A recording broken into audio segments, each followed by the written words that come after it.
Queridos oyentes de Radio Sefarad, estamos una semana más en Revista de Medio Oriente. Hemos tenido una pequeña pausa para aquellos que nos sigan. Regresamos de nuevo con Masa. Gabriel, ¿qué tal? Muy bien, un placer volver con vosotros. ¿Cómo está todo por ahí? Sé que tenéis un buen clima, ¿no?, en Madrid. Bueno, un clima que baja la temperatura, puesto que ya hemos tenido una primavera adelantada. Ahora toca vivir la última... El tiempo atrasado, sí, ya la última cola que queda del invierno. Así que bueno, se nos nubla un poco, pero nosotros aquí en Revista de Medio Oriente queremos despejar dudas y queremos hablar contigo, Masa, acerca de temas de actualidad, y en concreto vamos a hablar de algo que también nos traía ayer un colaborador. Nos hablaba de este informe que ha publicado la ONU en contra de Israel a raíz de esas marchas del retorno que se vienen produciendo en la Franja de Gaza desde hace ya casi un año. Se reunían los viernes, ahora ya parece que hay incluso más días en los que se acercan hasta la valla fronteriza, y se le acusa a Israel de ciertos asuntos que quiero que me comentes, porque has visto más de una noticia en medios publicados en castellano y quieres aclarar ciertos temas en torno a esto. Sí, básicamente, según los medios publicaban que la ONU, leo textualmente el titular del país, ve indicios de crímenes de guerra de Israel en la muerte de manifestantes palestinos en Gaza. Se hicieron eco casi todos los medios. De hecho, incluso podemos ver a periodistas que concretamente han publicado hilos, como por ejemplo Mikel Ayestarán, que es periodista para el grupo Vocento, uno de los grupos más importantes de los medios de comunicación, y que trabaja para ABC. De hecho, ABC forma parte del grupo Vocento, que publicaba un largo hilo donde a mí lo que más me gusta es lo que dice al principio, porque en el fondo explica el tratamiento que han hecho los medios al respecto. Escribe el periodista de Vocento en su Twitter personal: la ONU confirma en blanco sobre negro lo que todos los que hemos estado en la Gran Marcha de Gaza hemos visto y contado a lo largo de un año. El hilo que hace este periodista es de un activismo evidente. Está diciendo: lo que hemos dicho, tenemos razón. Quiere decir que no han estado, digamos que todo ha sido una especie de confirmación a posteriori de tesis a priori, pero esto vamos a entrar ahora cuando hablemos del análisis.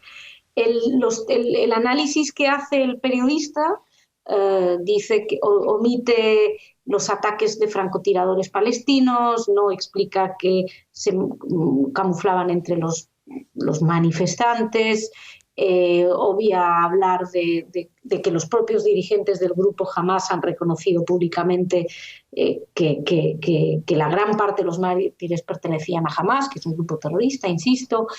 Olvida las bombas, en fin. Todo lo que hace este periodista es exactamente lo que hace el informe. Y yo quiero insistir, cuando hablamos de periodismo, hablamos de gente que se supone que hace un esfuerzo de investigación. Lo que han hecho estos medios ha sido agarrar un informe que les han dado, que viene a ratificar toda una serie de prejuicios que ellos están lanzando constantemente, y dicen: uy, tenemos razón, y lo han dado exactamente. Por ejemplo, no hay contraparte, no hay ninguna explicación del otro lado. Por ejemplo, hay una organización que es UN Watch, o sea, una ONG que vigila lo que hace la ONU y que ha publicado un informe al respecto. No se los oye, no existe contravoz. Lo que dice la ONU, como lo dice, corta y pego, lo pongo en los medios de comunicación. Quisiera hablar un poquito de ese informe, porque ese informe demuestra lo que creo yo, o viene a ratificar lo que ellos mismos llevan haciendo durante todo este tiempo. ¿Quiénes están entre los que hacen este informe? Pues entre ellos grandes países pioneros en los derechos humanos como Afganistán, Argelia, Arabia Saudita, Egipto, Emiratos Árabes, Qatar, República de Corea. Digamos que no son precisamente adalides de la democracia ni de los derechos humanos, pero este grupo selecto son quienes encargan este informe. Y hay que recordar que este grupo es precisamente quienes llevan una gran cruzada contra Israel, incluso algunos de estos países fueron parte de los ataques militares contra Israel. Ellos acusan, juzgan y bueno, pues omiten cosas trascendentes, quitan todo contexto de lo que suceda. Entonces, por ejemplo, hablan de protestas pacíficas y de civiles. Olvidan que están organizadas y orquestadas por un grupo terrorista. Incluso ese informe habla de Gaza como territorio ocupado. Gaza no está ocupado. Desde el 2005 que no está ocupado. Desde el 2005 que no hay un soldado ahí israelí, no hay presencia israelí. Entonces, esto lo dicen los mismos medios, los mismos miembros de Hamás. Los mismos miembros de Hamás han explicado clarísimamente que no hay ocupación. No importa. La ONU, con este informe sesgado, y los periodistas que van y cortan y pegan y se ponen muy contentos con este informe, hacen exactamente lo mismo. Olvidan que Gaza no está ocupada.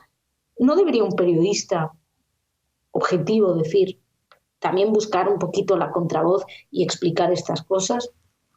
Hablan de protestas, bueno, como decía, protestas, cuando lo que ha sido es una orquestación.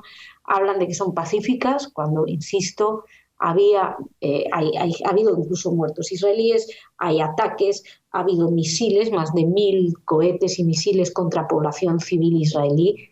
No nos las mencionan, los francotiradores no se nos mencionan. Doy datos del Centro Meir Amit de Información sobre Inteligencia y Terrorismo, que hizo un análisis exhaustivo y comprobaciones sobre los sucesos. 187 palestinos fueron abatidos, decía, entre la primera llamada Marcha del Retorno y mediados de enero del 2019.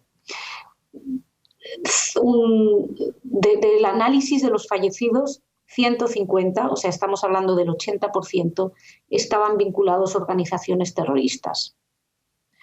De esos 150, hablamos 96 miembros de Hamás, y de ellos 45 concretamente pertenecientes al brazo armado.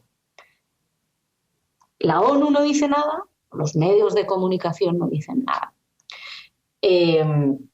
Olvidan mencionar, por ejemplo, leo declaraciones de Sinwar, de Yahya Sinwar, líder de Hamás en Gaza, en una conferencia en septiembre del 2018. Dice: después de que los esfuerzos de reconciliación entre Fatah y Hamás llegaran a un punto muerto, un número de facciones planeaba causar una explosión interna en la franja de Gaza, pero las marchas de retorno frustraron el plan.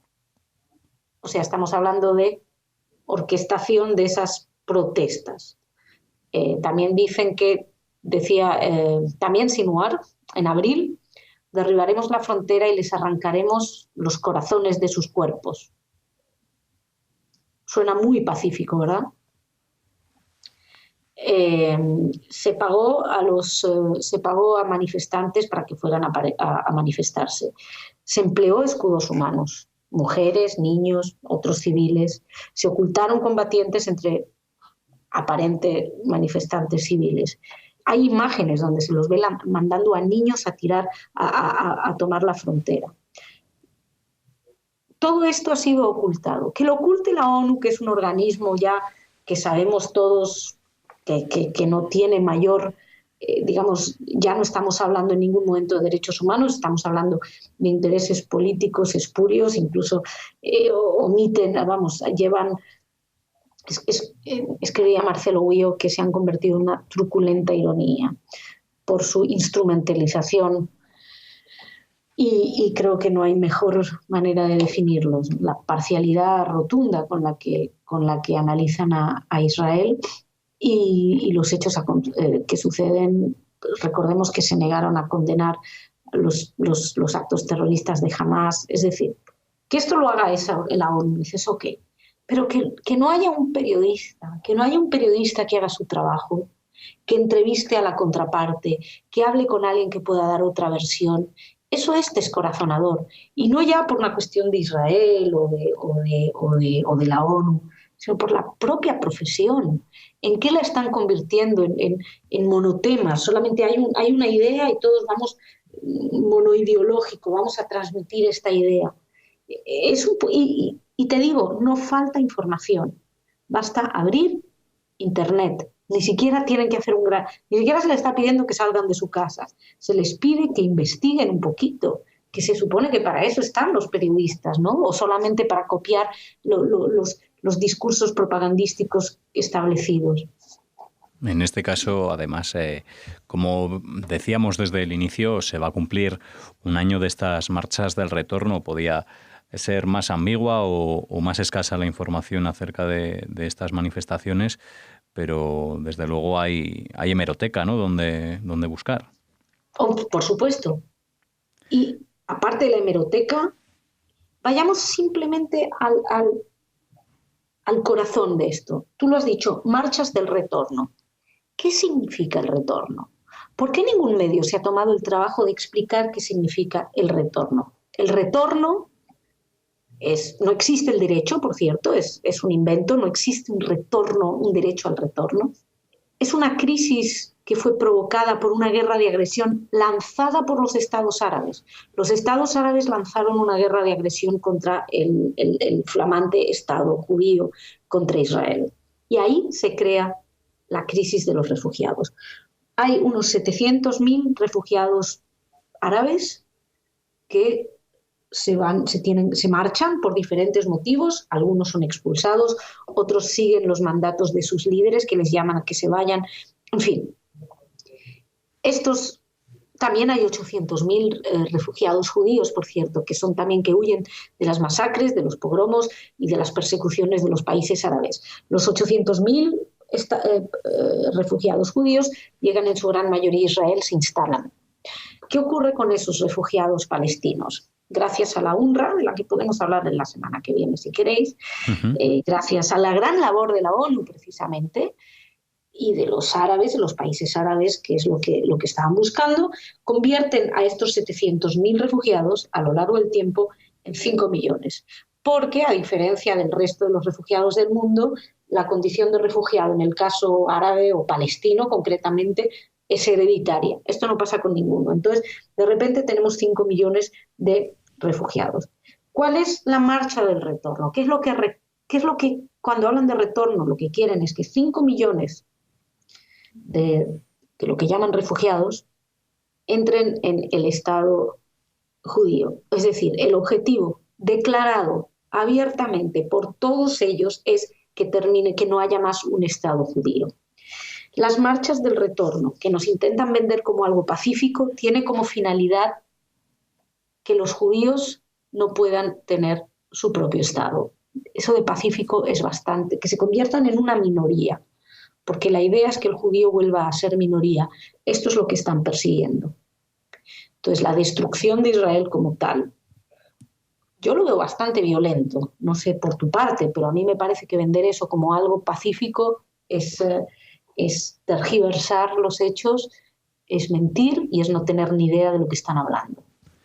Bueno, de este asunto seguro que hablaremos más adelante, aunque queremos dejar la puerta abierta la semana que viene, Masa, como comentábamos fuera de micrófonos, para hablar del contenido antisemita de ciertos mensajes de ciertas personas, ¿no?, del gobierno de Estados Unidos.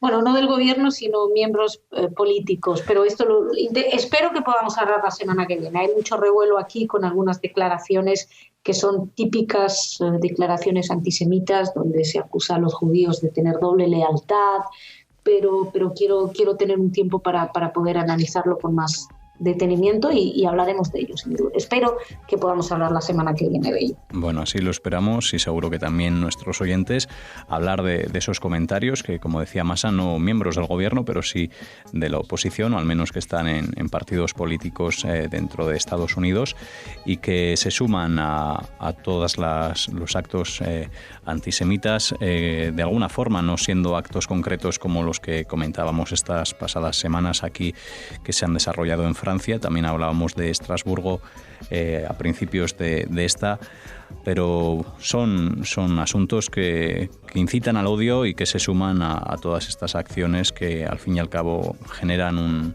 una opinión pública y causan una ola que vuelve a resurgir y que nos preocupa. Así que hablaremos de estos temas que les preocupan y que nos preocupan aquí en Radio Sefarad.